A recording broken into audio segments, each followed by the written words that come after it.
شايفك اللي قاعد بتقلب على الانستجرام والتيك توك، شويه هنا شويه هناك شويه هنا شويه هناك، احيانا بتعدي على الفيسبوك واحيانا تفتكر ان عندك يوتيوب اصلا. فانا جاي اقولك انك محتاج تغير الموضوع ده وتقلل من استخدامك للحاجات دي شويه.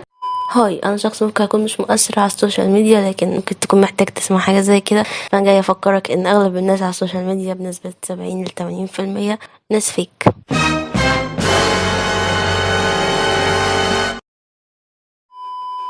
يعني اللايف ستايل المثالي انك كل يوم تصحى الساعة 5 الفجر، تاخد الدش بتاعك وتروح الجيم، وكده تاكل اكل. مش هتاكل اكل اي اكل طبيعي، انت لازم تاكل اكل صحي، وكده تجهز الاكل هتاخده معاك الشغل، وبعد كده تروح الشغل، وبعد كده تخرج خروجه مع صحابك. دي موجودة، انا بقول انها مش موجودة، بس الفكرة انك عشان تعمل كده انت لازم تكون مضغوط في حياتك. يعني مفيش حد يصحى الساعة 5 الفجر كل يوم بمزاجه، بجد مفيش. لو انت محتاج مثلا شغلك يكون مدته 10 ساعات 12 ساعة، فتخيل انت عندك كام 10 ساعات في يومك. انت بتحتاج انك تصحى من بدري عشان تحس ان يومك ليه معنى. زي تخيل مثلا انت بتصحى الساعة 7 الصبح مثلا، وانت شغلك الساعة 8، فانت بتصحى يدوق تجهز نفسك للشغل، وبعد كده ترجع من الشغل تعبان هلكان، ترجع تنام. وانت كل يوم كده على نفس الروتين ده، حرفيا انت هتزهق وتتخنق وتحس ان حياتك ملهاش معنى. فانت محتاج تعمل كده. انت ما تجيش تشوف كده على السوشيال ميديا الموضوع سهل جدا مش عارف ايه وكده، وتيجي تجرب وتلاقي نفسك مش عارف. لو انا ليه مش عارف اصحى بدري، انا ليه مش عارف انظم يومي، انا ليه مش عارف كذا وكذا وكذا. انت دايما بتشوف الجانب الكويس من حياة الشخص، لو انت حرفيا بتشوف يعني نقطة من بحر مثلا. مش عارفة اقول ايه دلوقتي، بس انت فهمت انا عايزة اقول ايه. وكده كده انا وانت لازم نصحى الفجر عشان نصلي الفجر، وبعد كده ممكن نرجع ننام تاني عادي جدا.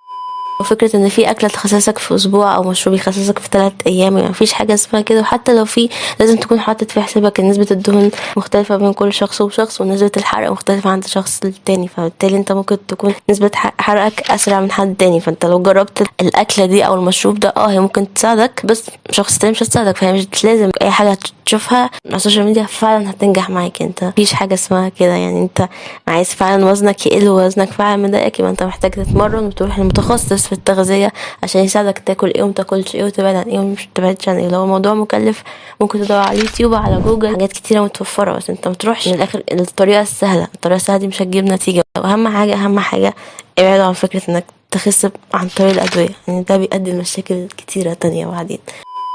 دي بقى اكتر حاجة بتستفزني، الفيديوهات اللي بتقولك ازاي تكسب 10,000 دولار في يوم. يعني بجد، ويجيب لك موقع انك ممكن تتفرج على فيديوهات او اعلانات او تعمل لايك اللي مش عارف ايه عشان تكسب كام دولار وانت قاعد، وممكن اصلا تبقاش فلوس حقيقيه في الاخر. لو فعلا في حاجه كده كان زمان كله مرتاح ماديا وكله بيعمل الوظايف دي. لو من وجهة نظري الصراحة فعلا عايز يكسب فلوس ويتعب على الموضوع ده، يعني يدوروا على هواية. لو هو عايز يشتغل اونلاين يدوروا على هواية هو بيعرف يعملها، او يدور ويجرب ويشوف ان كان هيعرف ولا لا، وبعد كده يبدأ يدور على شغل بالحاجة اللي هو اتعلمها دي، سواء كانت لغة، تصاميم، تصوير، كتابة محتوى، اي حاجة.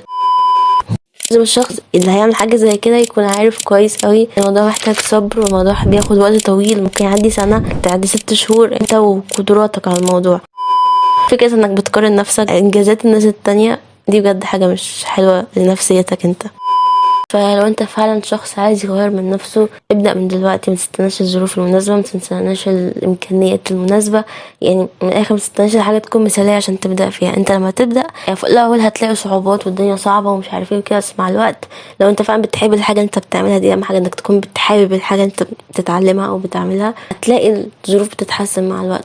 فابدأ. ولو عندك حاجات كتيرة انت عايز تعملها، يعني ابدأ بأي حاجة منها، اعتقد هتكون افضل من انك قاعد بتفكر انا عايز اعمل كذا، عايز اتعلم كذا، عايز اروح مش عارف ايه وكل ده. فانت ابدأ في اي حاجة افضل من ولا حاجة. دي وجهة نظري الصراحة.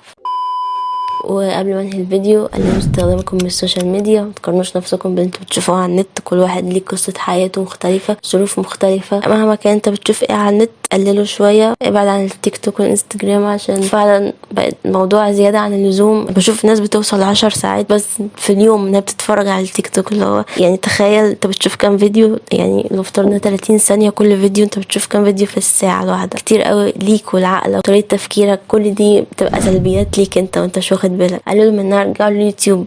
مثلا كنا بنتفرج على الفيديو 10 دقايق و20 دقيقة مكناش بنزهق. ملخص اللي انا عايزه اقوله، عشان مش عايزه تكون مدة الفيديو طويله، عشان مش بعرف مدة الفيديو غير لما بخلص ايديت، عشان انا بسجل على اجزاء، بس ده مش موضوعنا اللي احنا نتكلم فيه دلوقتي. اللي انا عايزه اقوله دايما اتعلم وجرب حاجات جديده، وكمل في اللي انت بتعمله دلوقتي، عشان يعني ممكن حاليا انت بتعمله مش مبين نتائج، لكن ممكن قدام شويتين 3 تلاقي نتيجة في الحاجة اللي انت بتعملها حاليا مهما كانت ايه.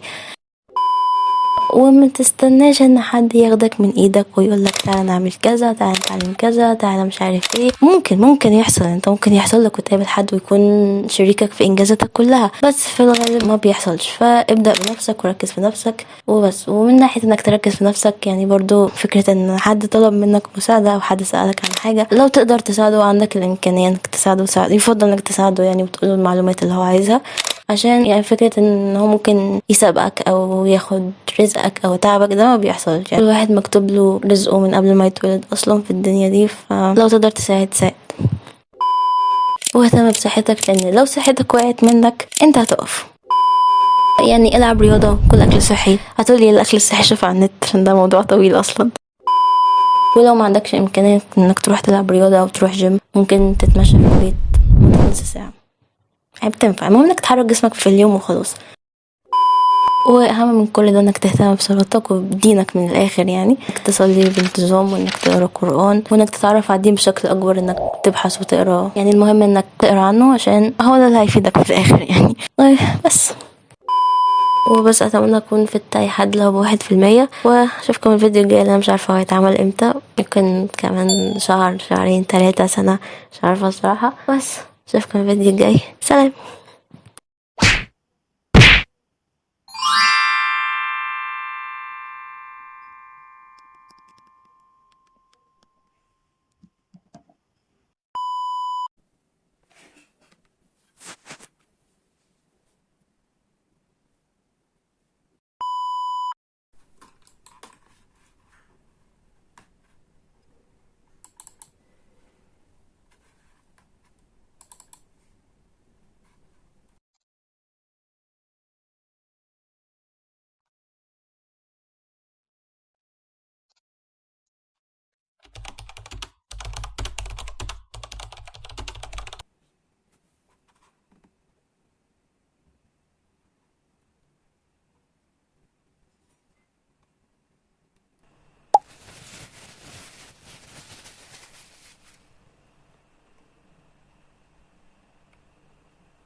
هو انا ايه اللي دخلني المكان ده؟ مش احنا قلنا هنشوف ازاي نطور من نفسنا؟